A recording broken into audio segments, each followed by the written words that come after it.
तुझा गुन्हेगार आहे. पहिला तुझ्या या बापा, मग करे बाप, तुला मग करे बापा. तुझ्यावर अन्याय झालाय असं सांगून तू आमच्या घरात घुसशील आणि आम्ही बघत बसू. खांडेकरांच्या आडनावासाठी चाललंय ना हे सगळं, पण खांडेकरांचं नाव तुला भीक म्हणून सुद्धा मिळणार नाही.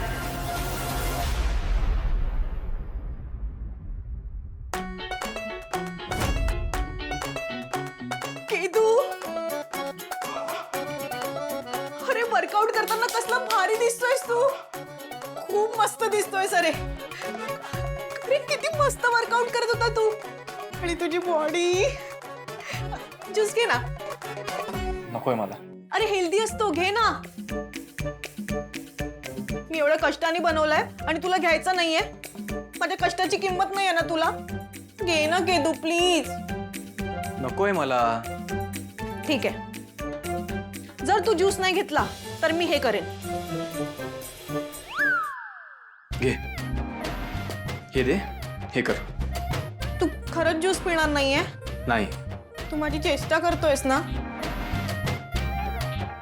येतं मला करता. कर. करते मी. येतं मला बघ.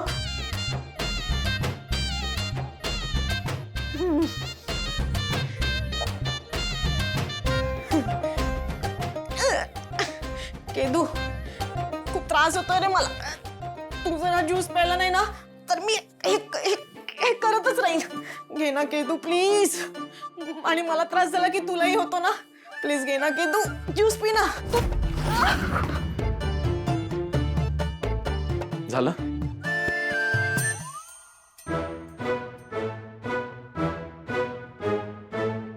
मला इतका त्रास झाला तरी तू केलं नाही ना. तरी तू ज्यूस नाही प्यायला ना. मी तुझ्याशी बोलणारच नाहीये. जा आता कट्टी.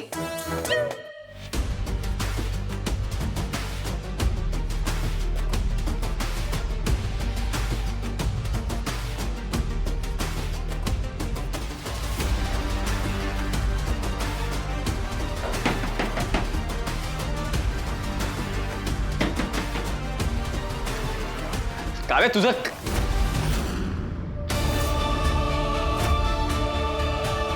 तुम्ही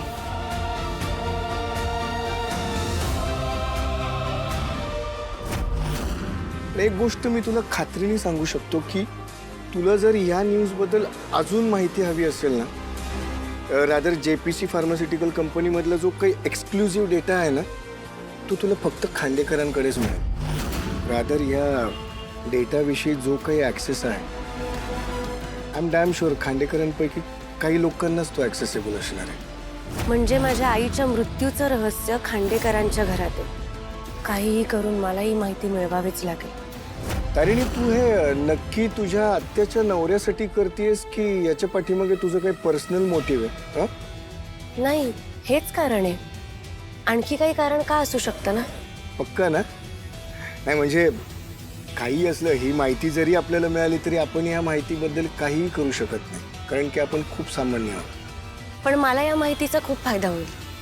त्यासाठी थँक्यू. Thank you so much. निघू मी? या शुअर.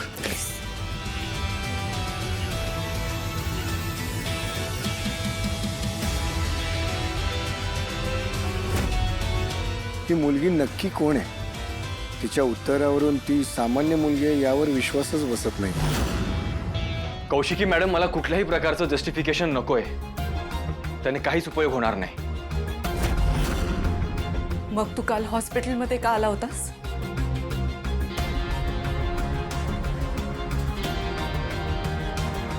कारण माझ्या आईचे संस्कार आहेत तसे माझ्यावर. आणि मला कोणीतरी सांगितलं होतं म्हणून मी आलो होतो.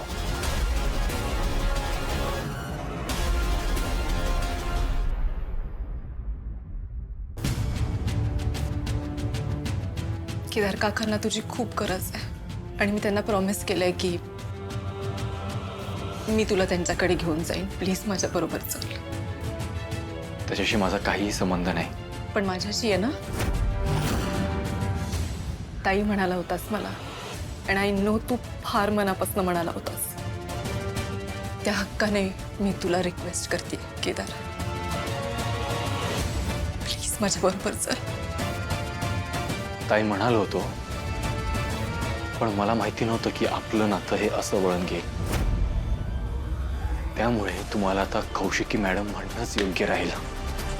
असं म्हण बाबा आणि मुलातलं रक्ताचं नातं तुटणार आहे का? नातं आहे म्हणून संबंध असायलाच पाहिजे असं काही नसतं मॅडम. दयानंद खांडेकरला मी कधीच माफ करणार नाही. आणि मी माझ्या काकांच्या डोळ्यात पाणी बघू शकत नाही. मी त्यांना काका म्हणत असले तरी ते माझ्या बाबांसारखे. म्हणून तुला रिक्वेस्ट करते केदार, प्लीज. मजेशीरच आहे हे सगळं मॅडम. स्वतःच्या पोटच्या मुलाचे बाप नाही होऊ शकले, पण सगळ्यांचे बाप होऊ शकले. मला एकदाही बघायला नाही आले. मग तू सुद्धा आता तेच करणार आहेस? बोल ना. त्यांनी जी चूक केली ती चूक तू सुद्धा करणार आहेस केदार? तुझ्यावर, तुझ्या आईवर खूप अन्याय झालाय, ही गोष्ट मान्य आहे मला, पण त्यांचा तसा हेतू नव्हता. तुझी जबाबदारी, तुझ्या आईची जबाबदारी नाकारण्याचा त्यांचा हेतू नव्हता. ही त्यांच्याकडनं चूक झाली आणि ती चूक त्यांनी सगळ्यांसमोर कबूल केली ना. पण तू आता ती चूक का करतोयस केदार? आणि चूक कबूल केल्यानंतर त्यांना एक संधी मिळायला नको? काल तू हॉस्पिटलमध्ये आलास, मग त्यांना अचानक शुद्ध आली. आता कोइन्सिडन्स आहे, मिरेकल आहे, आय रिअली डोंट नो. पण तुझ्या असण्याने त्यांना फरक पडतो. त्यांना त्यांची चूक सुधारायची संधी दे केदार. त्यांना तुझी गरज आहे, प्लीज. का देऊ मी संधी? मला आणि माझ्या आईला जेव्हा गरज होती तेव्हा ते कुठे होते? नाही जमणार मला. तो माणूस जरी माझ्या डोळ्यासमोर आला ना तर माझ्या डोक्यात ना तिडीक जाते. त्यामुळे मला माहिती नाही की मी काय करेन ते. केदार, नाही मॅडम, मी तुम्हाला ना स्पष्टपणे सांगतो, तुम्हाला जे हवंय ते मला जमणार नाही.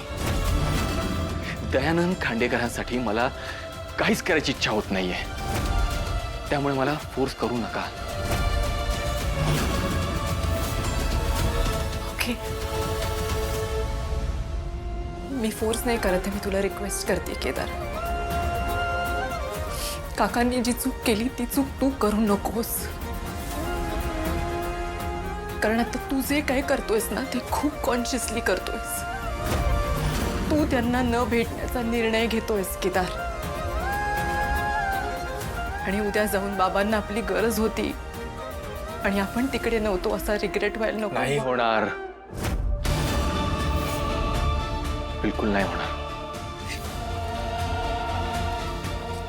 प्लीज, हात जोडते तुझ्यासमोर, प्लीज.